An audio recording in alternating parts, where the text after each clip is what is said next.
Bismillahirrahmanirrahim. Ar-Rahman 'allamal Qur'an.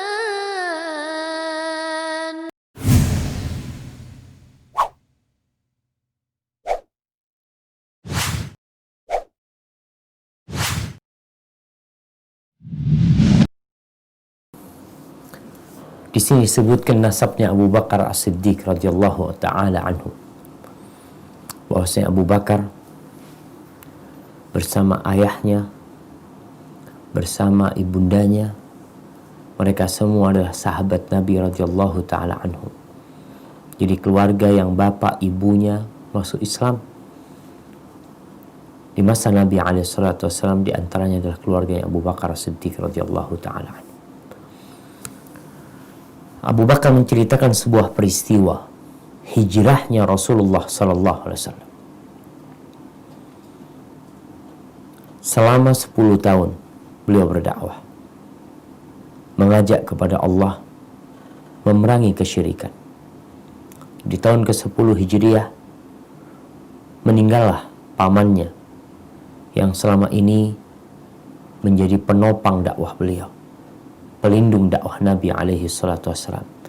Meninggal pula istrinya yang tercinta Khadijah radhiyallahu taala anha.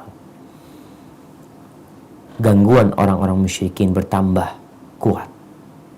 Akhirnya Allah memperkenankan bagi beliau dan para sahabatnya berhijrah meninggalkan kota Mekah.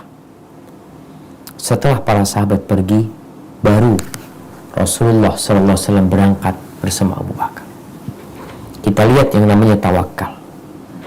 Tawakal itu bukan berarti tidak ada usaha. Bukan berarti Nabi SAW meninggalkan Mekah terang-terangan dengan dalih bertawakal kepada Allah, padahal darah beliau telah dihalalkan oleh orang-orang musyrikin. Maka beliau pergi di malam hari, memerintahkan kepada Ali bin Abi Thalib untuk tidur di atas ranjangnya. Beliau tidak langsung ke kota Madinah, tapi beliau bersembunyi di arah yang berbeda dengan arah kota Madinah. Beliau bersembunyi di dalam gua yang dikenal dengan Jabal Ghar Thawr, yang berada di Gunung Thawr. Di situ beliau bersembunyi. Jamaah, kebesaran Allah, keagungan Allah. Allah ingin memberikan pelajaran kepada kita bahwa suatu kesuksesan, suatu kejayaan itu diraih dengan perjuangan. Allah Jalla Jalaluhu bisa memindahkan Nabi SAW secara langsung dalam hitungan detik dari Mekah menuju Madinah, seperti peristiwa Isra Mi'raj. Tapi ini tidak. Nabi bersembunyi. Sebagai bentuk tawakalnya, beliau bersembunyi dalam gua. Ketika itu orang-orang musyrikin mencari keberadaan Nabi SAW. Mereka mendapatkan jejak bahwa ada orang yang naik ke Jabal Thawr. Naiklah mereka sampai di atas, ditemukan gua. Gua itu kecil, dan orang yang berada di mulut gua kalau melihat ke kakinya akan nampak Rasul SAW bersama Abu Bakar di dalamnya. Di sini Abu Bakar mengatakan kepada Rasul SAW, "Ya Rasulullah, lau anna ahadahum nazara tahta qadamayhi la absarana." Andai kata salah seorang di antara mereka melihat ke bawah kakinya, mereka akan melihat kita. Lalu lihat bagaimana keyakinan Rasulullah SAW. Kita itu laksanakan perintah, jauhi larangan, sisanya serahkan sama Allah Jalla Jalaluhu. Maka Nabi SAW mengatakan dengan penuh keyakinan kepada Abu Bakar, "Ma dhannuka ya Abu Bakar?" Apa yang kamu persangkakan, perkirakan? Dua orang, sedangkan Allah yang ketiga. Selesai. Ada riwayat-riwayat dalam buku sejarah yang menyatakan di situ ada laba-laba yang menutupi, di situ ada burung dara, bahkan dikatakan ada pohon yang tumbuh di mulut gua. Ada banyak riwayat, tapi kebanyakan riwayat-riwayat tersebut tidak sahih. Yang ada, kata Syekh Ibn Utsaimin rahimahullahu ta'ala, bahwasanya Allah memang menjadikan orang-orang musyrikin tidak melihat Nabi alaihi salatu wassalam.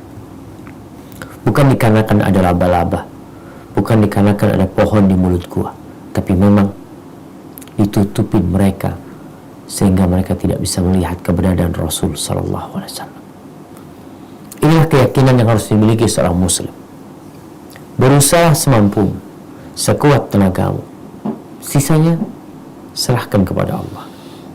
Wallahi ana ada pertanyaan yang datang kepadanya dari seorang wanita yang dia diceraikan oleh suaminya, yang sebelum perceraian itu terjadi dia dibawa ke psikiater karena menurut keluarga suaminya dia gila, istrinya dikatakan gila. Dibawa ke psikiater, hasilnya psikiater mengatakan nggak ada masalah dengan istrimu, dia sehat, hanya satu dia perlu perhatian aja.